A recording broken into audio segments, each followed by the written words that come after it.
Everyone, it's the 18th of April, getting closer to the end of the month when the boats are due back into Le Sable d'Olonne.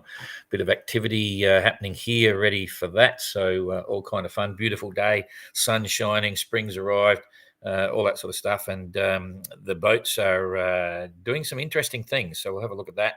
And you can see there's some action happening here. But anyway, in the meantime, we'll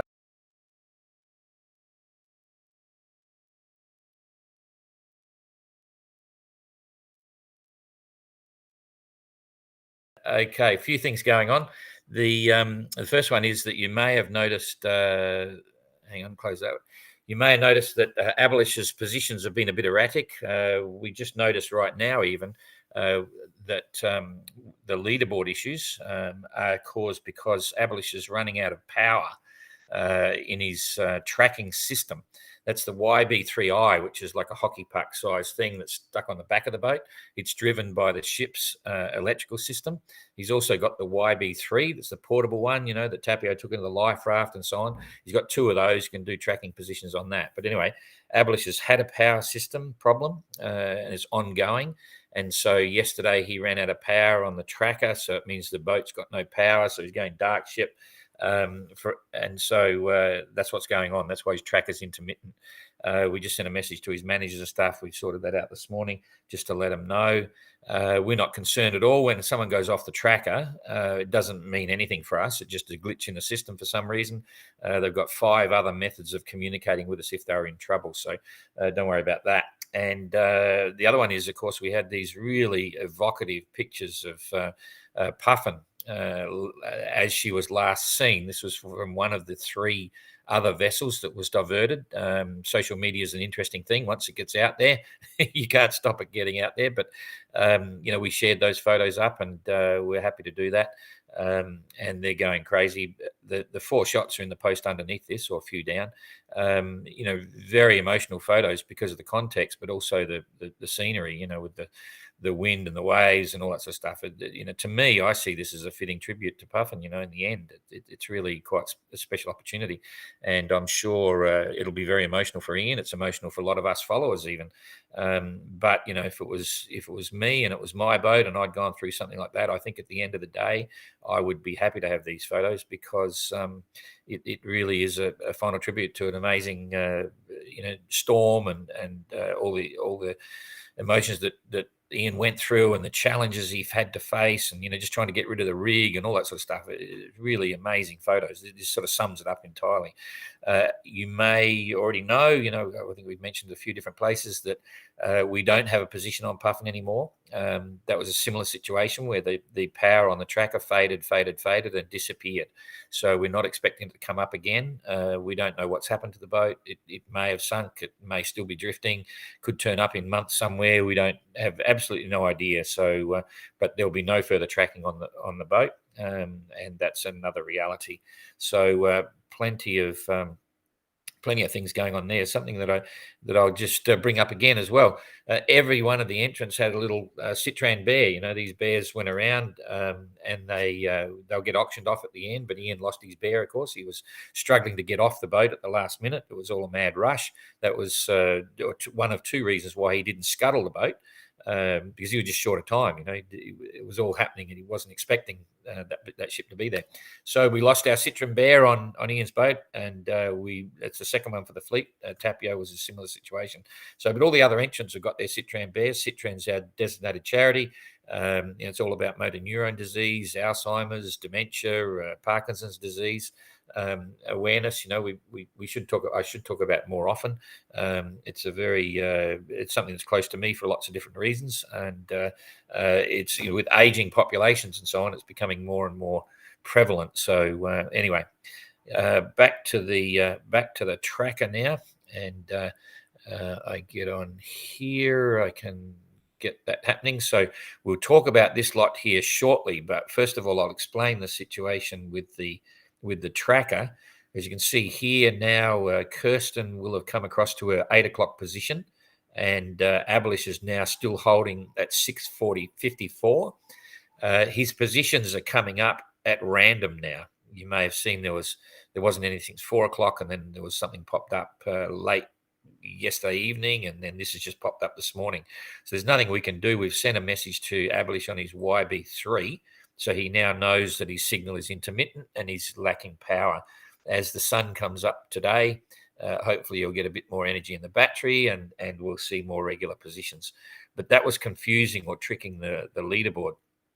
And even now, it's interesting because it's still showing Kirsten now as 1,277 nautical miles to the finish, and Abolish is 1,288 to the finish, but it's a later position. There's a differential there. So we'll forget about the leaderboard for now because, there's a few interesting things going on there.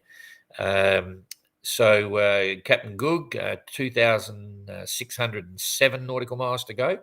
And we've issued him with his penalty box timeline to actually complete the 4.5 hour penalty he's got to do. We've given him 2 days. He can either do it today when he at 1200 UTC, or he can do it tomorrow at 1200 UTC. We want to give him plenty of time to decide when he's ready to do it. He's received the messages. So if at 1200 you see his position stop going forward, that means he's serving his penalty box, and then 4.5 hours later, he can then cross that same north towards the finish line. So that's the way it happens. To set time, he's got an east-west line. He can't go north of that. He's got to turn around, stay below it, and then he can continue to the finish. So you may see that happen today or tomorrow. In the Chichester class, the leaderboard showing Simon's 1,171 nautical miles to go, and Jeremy's got 3,426 to go. So all kind of interesting there as well. All right, so we'll go straight down here to Jeremy. Wow, where did the trades go? Look at that. There's very, very light trades, not intense at all. And this is the good news for Jeremy. We saw that yesterday. If this holds like this, he'll sail across pretty quickly, which is kind of nice, but it just depends how fast he goes. So for now, he's doing 5.9 knots. He's happy with that. 130 nautical miles, 128 in the last 24 hours. So that's kind of cool. I'm going to pick this up a bit when we scroll it through. He'd be having a great time with this sail. In fact, that's really good for him as well. 6 knots. 130 mile a day. He's not complaining about that at all. So we'll just slide this through for 24 hours. There's 24 hours later. Trade's getting stronger. That's good. Look at that. Ooh, perfect bridge across the doldrum. So that day is pretty cool. And will that bridge hold there? This is 2 days out, starting to weaken up a bit. See what it looks 3 days out. There's 3 days. There's a bit of a hole. It just depends. So, but 2 days out, when there was still breeze there, he's got 250 miles, say, ahead. He might be partway across. So there's 250 miles. So that's where he is in 2 days if he maintains those speeds, and I think he will. So that'll put him right in the middle of it. And even when it changes on day 3, there's enough there. So I've got a feeling Jeremy may be in a bit of luck here, and he may just drive straight through the doldrums. Generally, it'll be a quick transit anyway. So that's pretty cool. And the equator will be coming up. Here it is. So he'll be right on top of the equator in 2 days. So a bit of fun to cross back over the line. And in terms of his track, I think Jeremy already crossed it. Yeah, I think he already crossed his track and tied the knot. I actually can't remember now. Too much going on. Let's see here. No. What's going on here? Am I pressing the wrong button here? Yes. There it is. Yeah, too hard to tell, but I think he's already crossed his track. So, okay. So that's Jeremy's game plan. Captain Goog charging up the trade winds. And this trade wind bank is exactly why we do the penalty box here. It would be fair for everyone if others were serving that time. 5.3 knots, 81 nautical miles to go. Still not comfortable on board. I can sense that. Smashing your way to windward is not to windward, but with the wind slightly forward of the beam. Sea, temperature wise, should be getting a little bit cooler, maybe, but it takes a while. He's not that far from the equator. No, it's still warm. That's high 20s or low 30s still. So. All the hatches are shut because you got so much water flying over the deck. Anyway, the next 24 hours, here we go. There's near enough 24. Still got trade winds, so that's okay. And 24 hours later, again on the second day, still got trade winds. Now, we actually say in the notice of race is 20° north. This is the area, this is the zone where you serve your penalty box, because we believe usually there's trade winds all the way. There's pretty light above that, but so we could sense that coming, and that's why we've now given Goog the go-ahead to serve his time there. So watch this space. What did they say here? Did I even mention that? Boom. Yeah, 5.3. So that's all good.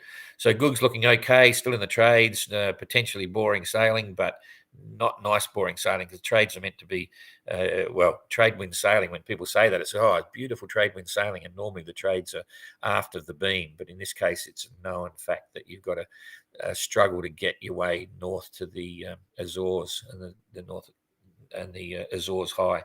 So here it comes again, another Azores high here, heading across directly over the top of the Azores. And the interesting thing was yesterday we found out from Simon that the reason he'd made that big radical course change that we saw Kirsten do as well is that Simon got a weather forecast.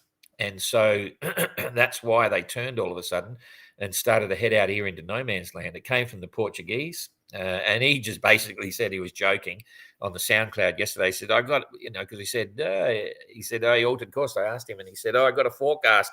They're forecasting all these westerly winds, but they lied. They never turned up, and that put them in a very strange position. So, and no doubt that Kirsten got exactly the same forecast, because it's very clear to see, boom, they're heading over here, and that was what was going on. But anyway, we won't go back in the weather. We'll just look at what they've got now. Remembering that Abolish is just he's about right. That's 7 o'clock, and these guys were Kirsten's on an 8 o'clock position, so it's near enough to relevant. Abolish will be a little bit further ahead than what it's showing there. I'm just going to pick up the size so we can see what's going on. He saw this island yesterday, the Layton's Islands, part of the Azores, and now he's actually heading direct to Les Sables d'Olonne, whereas Kirsten's heading direct to the Straits of Gibraltar, and Simon's heading direct to Lisbon. Oh no, not quite. And you can see now they've got a northerly, this northerly wind. So Kirsten's got a northerly, which is a bit challenging. It's curving around over the around the high, which is behind them, directly behind them, doing 6.4 knots. So she's not going slow. Did 130 nautical miles in the day yesterday. Simon's doing 5.6 knots, did 109 nautical miles. He parked for quite a while there, going nowhere. You might have seen it if you're following the tracker, like many are every few hours. There's an update. Abolish 5.1 knots, 130 nautical miles in the day. So Abolish is running out a bit of breeze. It's all behind him. And there's going to be, there's a few people going to be short of breeze when we toggle this through. So you can see the high is dictating, the high behind them, this one back here, is dictating the wind direction and strength. So this is only a few hours ahead, and this northerly breeze is basically turning into nothing for Simon and Kirsten, nothing at all. So Howdens won't be happy about that. And here's a busker there popping in for a free grab. So that's just in a few hours. They're going to start to, Simon and Kirsten are going to lose breeze. Look at Abolish. He's got plenty of breeze. So not only is Kirsten losing breeze, she's got it from the wrong direction. She's got it from north. She may head up a bit, but you can see it's getting worse and worse and worse. This is now, it's taking just about 24 hours to come back into the breeze. So there it is there. That's 24 hours later. And I would suggest that Kirsten's probably going to only sail about probably 40 to 50 miles during that time. Whereas if you look up here at Abolish, assuming he doesn't park into this slot, he's got plenty of breeze. He'll do another 100, probably another 140 mile day, 130, 140 mile days. So that means he's taken out another 80 miles on Kirsten in terms of the lead back to Les Sables d'Olonne, which is putting him in a very commanding position. And I think he's in a commanding position, being up that much higher as well. However, that could start to become a catch-up when we look at what happens now in the next 24 hours. You can see Kirsten and Abolish, Kirsten and Simon have definitely got plenty of breeze. They'll be flying all from the right direction, and it's quite strong and it's holding. The only thing that happens is it changes directions there. There's likely to be some storms there a little bit, or not storms, but the absolute front going through when it changes directions like that. And there we go into the second day. So that's 48 hours from now, and had plenty. Now I've got to watch this for a weather alert for Abolish, because this is starting to get a bit of breeze in here. Abolish at that stage will be about 270 miles in front, 270. So he's going to be somewhere right on here. So I'll have it's not at that stage. I mean, there's nothing now Abolish can do to. There's no routing we can give him to miss this, and it gets very interesting in 2018 when Jean-Luc's heading for Le Sable d'Olonne and Mark Slatz is coming up here into the Bay of Biscay. There was a serious blow coming down from the north, I think, if I remember rightly. And we had to give Mark Slatz, who was coming second, weather routing advice, which took him away from the course heading to the finish. And it was up to him what he wanted to do. And it caused quite a controversy at the time. I mean, he didn't have to take the advice. He didn't take the advice.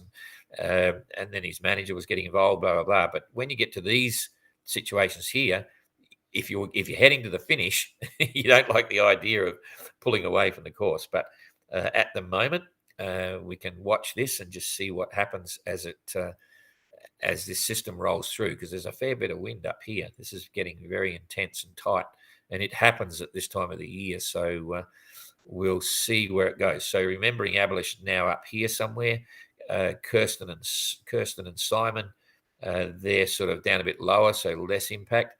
Having done that, I'll come back a size so we can see exactly what's going to happen to that system. So this is now 48 hours from now. Okay, so it rolls through. I'll go through slowly to the next day. The center's moving very slowly to the southeast. Okay, very slowly to the southeast. So, but that's certainly going to, and it's opening up a bit. It's not intensifying. You can see we're starting to lose the color in here now, but there's still 30 knots gusting 40, and probably 5 or 6 meter seas. Let's have a look here. Yeah, that's 6 meter seas there easily, and these will be wind wave seas. So I'll check it out on windy later on and give you the time, the sequencing between the swells and stuff. But these are wind waves. They're not like Southern Ocean swells, so they get really quite challenging. And anyway, Simon and Kirsten, there'll be less impact there. They'll be down here, but for all of them, the wind direction is all in the right quadrant. You know, it's all going to be, Simon and Kirsten will be flying along here somewhere. Abolish will be flying up this way, but with a bit more pressure. Okay, so the good news is that it's all still in the right direction. They're not bucking headwinds. That's the important part there. So I get rid of that and take it along to the next day. So this is day 3. It gets hard to predict after that because the forecast might not be quite right. So then everything just blows apart. So then Abolish is looking really hot because this is now the 22nd, and you can see this is fantastic for the finish. The wind direction is all in the same, in the right way, heading straight up into the Bay of Biscay. So I'll take it through to day 4. They've all had favourable winds. So there we are at day 4. Let's work out. I'll increase the size and work out roughly where they would be. 4 days. We'll put Abolish out there first. He's done 4 days' time. He's easily done 500 and something miles at that stage. So yeah, he's going to be over here somewhere. And then I would say that even if we look at Kirsten's going to be 80 miles behind that, she's going to be about 470, maybe 470 miles or 450 miles up the track. So she's going to be down here somewhere, still with breeze if she's lucky. So Abolish is going to be up here, and you can see now there's distinct difference. You know, so in 4 days' time, I think you'll find Abolish could be substantially ahead because they're starting to close the corner here. So anyway, now, you know, having said that, so I'm suggesting 4 days from now, which is getting close to my Friday prediction time, you're going to see Abolish in a pretty good position, no question. Simon's also going to be stretching out there, but Simon's driving to the east, and he might run out of breeze here. Hard to say at the moment, but all very interesting. So now I'm not even going to suggest anything other than look at the general trend of wind to see if it's favourable or not. For all these three getting it back to Les Sables d'Olonne. This is a winners and losers situation here. Depends who's sitting there at the time, but it's right about where they're going to be at.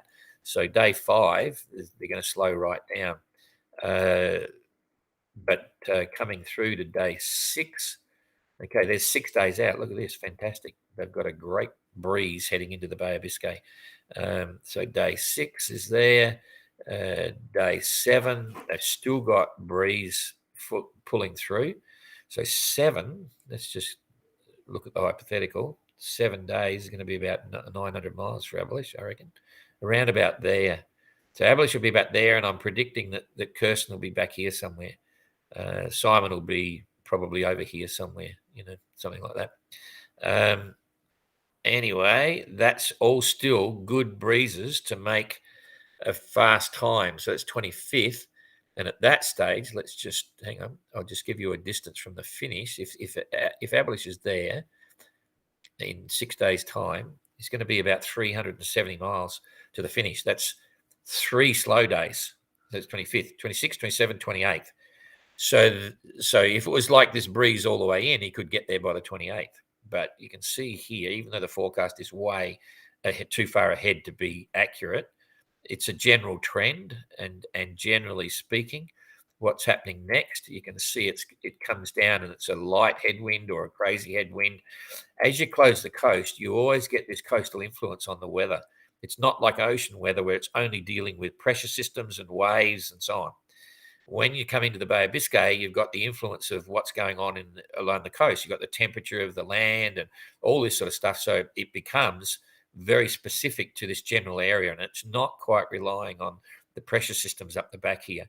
And I can see straight away there's a lot of instability there happening. So as it's going, it's showing like headwinds towards the last bit, light winds. It's going to be very tricky. It's impossible to predict, but I'm sure they'll slow down a bit.